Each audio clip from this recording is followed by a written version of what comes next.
আসসালামু আলাইকুম সুপ্রিয় দর্শক, আশা করি সবাই আল্লাহর রহমতে অনেক ভালো আছেন। আজ আপনাদের মাঝে শেয়ার করব 2 বেডরুমের একটি চমৎকার বাড়ির ফ্লোর প্ল্যান। যাদের খুবই অল্প জমি আছে, 1% বা 1%-এর একটু বেশি জমি আছে, তারা আজকে ফ্লোর প্ল্যানটি দেখতে পারেন। সুপ্রিয় দর্শক, এটি হচ্ছে আজকের বাড়িটির ফ্লোর প্ল্যানটা। একটি ডান সাইডে রাখা হয়েছে মেন এন্ট্রি গেট। এই মেন এন্ট্রি গেট দিয়ে ঢোকার পর প্রথমে আপনারা পাবেন ড্রয়িং রুম। আর এই ড্রয়িং রুমের জন্য জায়গা রাখা হয়েছে 6 ফিট 9 ইঞ্চি বাই 18 ফিট 2 ইঞ্চি। যেহেতু জায়গা কম তাই একটু চাপা হয়েছে। সো ভিউয়ার্স, এই ড্রয়িং রুমের ঠিক পাশে আপনারা পাবেন ফার্স্ট বেডরুম। আর এই ফার্স্ট বেডরুমের জন্য জায়গা রাখা হয়েছে 10 ফিট বাই 10 ফিট। এই ফার্স্ট বেডরুমের সাথে রয়েছে একটি বারান্দা। এই বারান্দার জন্য জায়গা রাখা হয়েছে 10 ফিট বাই 2 ফিট 6 ইঞ্চি।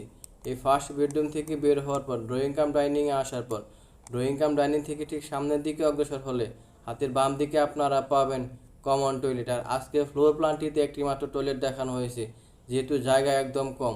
আর এই টয়লেটের জন্য জায়গা রাখা হয়েছে 8 ফিট বাই 4 ফিট। এই টয়লেট থেকে বের হওয়ার পর সামনের দিকে অগ্রসর হলে আপনারা পাবেন চিলড্রেন বেডরুম।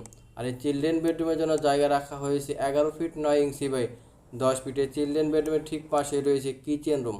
আর এই কিচেন রুমের জন্য জায়গা রাখা হয়েছে 5 ফিট বাই 6 ফিট 3 ইঞ্চি। মোটামুটি এই সাইজে যদি আপনার দুটি বেডরুম সাজাতে চান, সেক্ষেত্রে আপনাদের জমি লাগবে 18 ফিট বাই 28 ফিট 6 ইঞ্চি, অর্থাৎ 1.18 শতাংশ। যাদের এই সাইজে জমি আছে, দুটি বেডরুম করতে চাচ্ছেন, তারা আজকের এই ফ্লোর প্ল্যানটি দেখে বাড়ি তৈরি করতে পারেন।